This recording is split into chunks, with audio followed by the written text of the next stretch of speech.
Hi ಎಲ್ರಿಗೂ ನಮಸ್ಕಾರ. Welcome back to my YouTube channel. ನಾನು ನಿಮ್ಮ ಪ್ರೀತಿಯ ವರ್ಷಿಣಿ.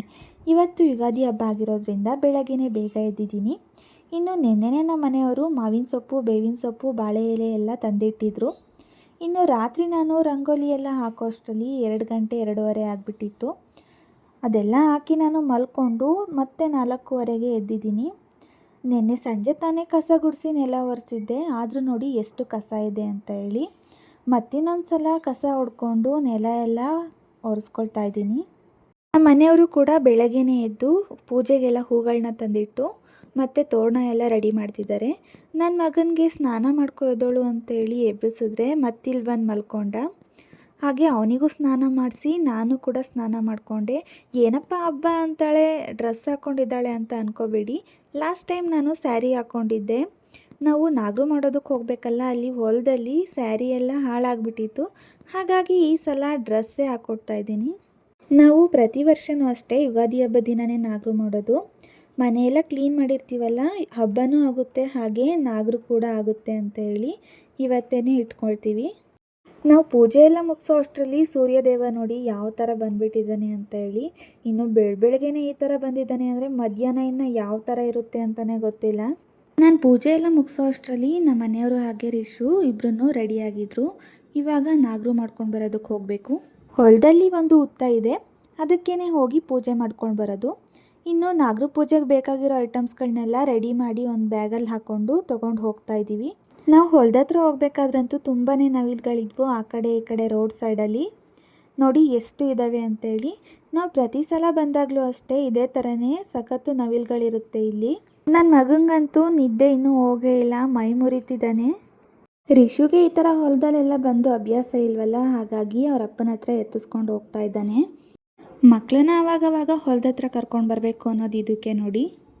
ಫೈನಲಿ ನಾವಿಲ್ಲಿಗೆ ಬಂದು ತಲುಪಿದ್ವಿ. ಇದು ನೋಡಿ ದೊಡ್ಡ ಬಿದಿರು ಮಳೆ, ಅದ್ರ ಪಕ್ಕದಲ್ಲಿ ಹುತ್ತ ಇದೆ. ಇನ್ನು ಈ ಕಡೆ ಒಂದು ಬಾವಿ ಇದೆ, ಅದೇನು ಯೂಸ್ ಮಾಡ್ತಿಲ್ಲ. ಇನ್ನು ನಮ್ಮ ಮನೆಯವರು ಬಿದ್ರದ್ದು ಕೊಂಬೆಗಳೆಲ್ಲ ಬಂದಿತ್ತು ಈ ಕಡೆ, ಅದನ್ನೆಲ್ಲ ಕಟ್ ಮಾಡಿ ಕೊಡ್ತಿದ್ದಾರೆ ಕ್ಲೀನ್ ಮಾಡಿ ಹುತ್ತದ ಮೇಲೆಲ್ಲ. ಪ್ರತಿ ವರ್ಷವೂ ಹೀಗೆ ಆ ಕೊಂಬೆಗಳೆಲ್ಲ ತುಂಬಾ ಬಂದಿರುತ್ತೆ. ಈ ವರ್ಷವೇ ಇಷ್ಟು ಕಡಿಮೆ ಬಂದಿದೆ. ಅದನ್ನೆಲ್ಲ ಕ್ಲೀನ್ ಮಾಡಿಕೊಟ್ಟಾದ್ಮೇಲೆ ನಾನು ಕೂಡ ಪೂಜೆನ ಸ್ಟಾರ್ಟ್ ಮಾಡಿಕೊಂಡೆ. ಪೂಜೆ ಎಲ್ಲ ರೆಡಿ ಮಾಡಿಕೊಂಡು ಬೆಂಕಿ ಪಟ್ಟಣ ನೋಡಿದ್ರೆ ಅದು ನೆಂದೇ ಹೋಗ್ಬಿಟ್ಟಿತ್ತು. ನೋಡಿ ನೆಂದೋಗ್ಬಿಟ್ಟಿತ್ತು. ಹಾಗಾಗಿ ಅಲ್ಲೇ ಒಬ್ರದ್ದು ಮನೆ ಹತ್ರ ಹೋಗಿ ನಮ್ಮ ಮನೆಯವರು ಇಸ್ಕೊಂಡು ಬಂದರು. ಇನ್ನು ನಾವು 3 ಜನನೂ ಪೂಜೆ ಎಲ್ಲ ಮುಗಿಸ್ಕೊಂಡು ಅಲ್ಲೇ ಒಂದು ಸ್ವಲ್ಪ ಹೊತ್ತು ಇದ್ವಿ. ಪ್ರಸಾದ ಕೂಡ ತಗೊಂಡು ಅಲ್ಲೇ ಒಂದು ರೀಲ್ಸ್ ಕೂಡ ಮಾಡಿದ್ದೀನಿ, ನೀವು ನೋಡಿರ್ಬೋದು ರೀಲ್ಸಲ್ಲಿ.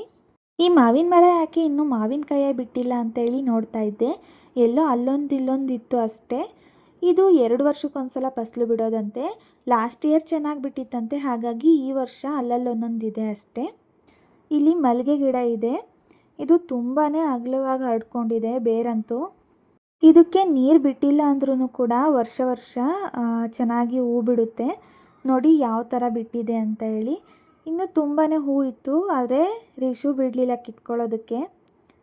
ಇಲ್ಲಿ ಬಂದಾಗ ನೋಡಿ ಎಷ್ಟು ಖುಷಿಯಾಗಿ ಓಡಾಡ್ತಿದ್ದಾನೆ. ಅದೇ ಅಲ್ಲಿ ಮಲ್ಲಿಗೆ ಹೂವು ಕಿತ್ಕೊಳ್ಳೋ ಟೈಮಲ್ಲಿ ಎಷ್ಟು ಆಟ ಮಾಡಿಬಿಟ್ನೋ. ಅದಾದಮೇಲೆ ನಾವು ವಾಪಸ್ ಮನೆಗೆ ಹೋಗ್ತಾ ಇದ್ದೀವಿ. ಮನೆ ಒಳಗಡೆ ಬಂದು ನೀರು ಕುಡಿದ್ರೆ ಸಾಕಪ್ಪ ಅಂತೇಳಿ ನಾವು ಅಂದ್ಕೊತಿದ್ರೆ ಈ ರಿಶು ನೋಡಿ ಏನು ಮಾಡ್ತಿದ್ದಾನೆ ಅಂತ ಹೇಳಿ ಹೋಗಿದ ತಕ್ಷಣ ಬೆಲ್ಲ ತೊಗೊಂಡು ಇದನ್ನು ಕುಟ್ಟಿ ಪುಡಿ ಮಾಡ್ತೀನಿ ಹಾಗೆ ಹೀಗೆ ಅಂತೇಳಿ ತೊಗೊಂಡು ಪುಡಿ ಮಾಡೋದಕ್ಕೆ ಸ್ಟಾರ್ಟ್ ಮಾಡ್ಕೊಂಡ. ರಿಶು ಬೆಲ್ಲ ಎಲ್ಲ ಕುಟ್ಟಿ ಪುಡಿ ಮಾಡಿ ಬಂದು ಇಲ್ಲಿ ಕೂತ್ಕೊಂಡಿದ್ದಾರೆ. ಹಬ್ಬ ಅಂದಮೇಲೆ ಒಬ್ಬಟ್ಟು ಇರಲೇಬೇಕಲ್ವ, ಹಾಗಾಗಿ ಒಬ್ಬಟ್ಟನ್ನ ಮಾಡ್ಕೊತಾ ಇದ್ದೀನಿ. ಫೈನಲಿ ಅಡುಗೆ ಎಲ್ಲ ಮಾಡಿಕೊಂಡೆ. ನಾನು ಜಾಸ್ತಿ ಐಟಮ್ಸ್ಗಳೇನು ಮಾಡೋದಕ್ಕೆ ಹೋಗಲಿಲ್ಲ, ಯಾಕಂದರೆ ಸಂಜೆ ನಾವು ಊರಿಗೆ ಹೋಗ್ಬೇಕಿತ್ತಲ್ವ, ಹಾಗಾಗಿ. ಇನ್ನು ಸಂಜೆನೂ ಊಟ ಎಲ್ಲ ಮುಗಿಸ್ಕೊಂಡು ನಾವು ಊರಿಗೆ ಹೋಗ್ತಾ ಇದ್ದೀವಿ. ನಾವು ಬಂದಾಗ ನಮ್ಮಮ್ಮ ಕರ್ಗಡ್ಬು ಮಾಡ್ತಾಯಿತ್ತು. ಬೆಳಗ್ಗೆ ಎಲ್ಲ ಒಬ್ಬಟ್ಟು ಮಾಡಿದ್ರಲ್ವ, ಉಳಿದಿರೋ ಅಂಥ ಹೂರ್ಣದಲ್ಲಿ ಕರ್ಗಡ್ಬನ್ನ ಮಾಡ್ತಾಯಿದ್ರು. ನಾನು ಲಾಸ್ಟ್ ಟೈಮ್ ರಿಶು ರಂಗೋಲಿ ಬಗ್ಗೆ ಹೇಳಿದ್ನಲ್ವ, ಅದನ್ನು ಸೀರಿಯಸ್ಸಾಗಿ ತೊಗೊಬಿಟ್ಟಿದ್ದಾನೆ. ಇವತ್ತು ಕೂಡ ರಂಗೋಲಿಗಳನ್ನೆಲ್ಲ ಬಿಡಿಸಿ ನೋಡಿ ರಂಗೋಲಿ ಎಲ್ಲ ಖಾಲಿ ಮಾಡಿಬಿಟ್ಟಿದ್ದಾರೆ ಇವತ್ತು. ಫ್ರೆಂಡ್ಸ್, ಇಲ್ಲಿಗೆ ನಾನು ಈ ವ್ಲಾಗ್ನ ಎಂಡ್ ಮಾಡ್ತಾ ಇದ್ದೀನಿ. ವಿಡಿಯೋ ಇಷ್ಟ ಆದರೆ ಲೈಕ್ ಮಾಡಿ ಹಾಗೆ ಶೇರ್ ಮಾಡಿ, ಹಾಗೆ ನಮ್ಮ ಚಾನಲ್ನ ಸಬ್ಸ್ಕ್ರೈಬ್ ಮಾಡ್ಕೊಳ್ಳಿ.